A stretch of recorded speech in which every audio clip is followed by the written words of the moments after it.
పుష్ప అనుకుంటివా, ఇది frozen shoulder. So diabetes ఉన్న వాళ్ళకి చాలా సఫర్ అయ్యేది, చాలా ఇబ్బంది పడేది ఫ్రోజన్ షోల్డర్. అందరూ పుష్పలాగా చెయ్యి ఎత్తుతూ ఉంటారు, బట్ చెయ్యి పైకి ఎత్తాలన్నా, కోమ్ చేసుకోవాలన్నా వాళ్ళకి చాలా డిఫికల్టీ, పెయిన్, రెస్ట్రిక్టెడ్ మూమెంట్స్ ఉంటాయి. సో దీన్ని మనం ఫ్రోజన్ షోల్డర్ అంటాం. So let's find out about this.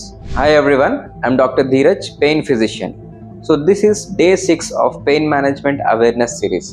So frozen shoulder అనేది డయాబెటీస్, షుగర్ ఉన్న వాళ్ళకి చాలా ఎక్కువగానే ఉంటుంది. సో వాళ్ళకి అందరూ పుష్పలాగా అయిపోతూ ఉంటారు. అంటే పుష్పకి బై బర్తే ఉంటుంది కానీ వీళ్ళకి మాత్రం అక్వైర్డ్ ఉంటుంది. ఎందుకు డయాబెటీస్ లో ఉన్న వాళ్ళకి ఎక్కువ వస్తుందంటే షోల్డర్ జాయింట్ లో చిన్న లిగమెంట్ ఉంటుంది. So capsule and ligament contraction వల్ల జాయింట్ ని రెస్ట్రిక్ట్ చేస్తుంది, రేంజ్ ఆఫ్ మూవ్మెంట్స్ ని డిక్రీజ్ చేస్తుంది, పెయిన్ ఉంటుంది. సో ఇన్ఫ్లమేషన్ అనేది చాలా ఎక్కువగా ఉంటుంది.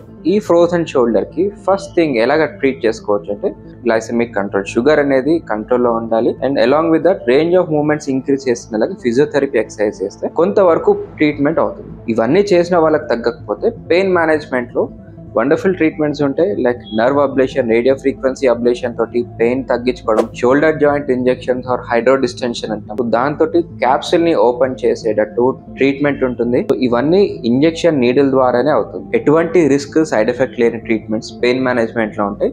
So day care treatments, morning వచ్చి ఆఫ్టర్నూన్ ఇంటికి వెళ్ళిపోయే విధమైన ట్రీట్మెంట్స్ ఉంటాయి. So they are effective and long lasting results ఉంటాయి. సో వాళ్ళకి మంచి రేంజ్ ఆఫ్ మూవ్మెంట్స్ ఇంక్రీజ్ అవుతుంది. మళ్ళీ ప్రివెంటివ్ గా ఫిజియోథెరపీ ఎక్సర్సైజ్ అవి చేసుకుంటే మళ్ళీ ఇలాంటి ఫ్రోజన్ షోల్డర్ రాకుండా ఉంటుంది. That's all for today. I'll see you in the next video.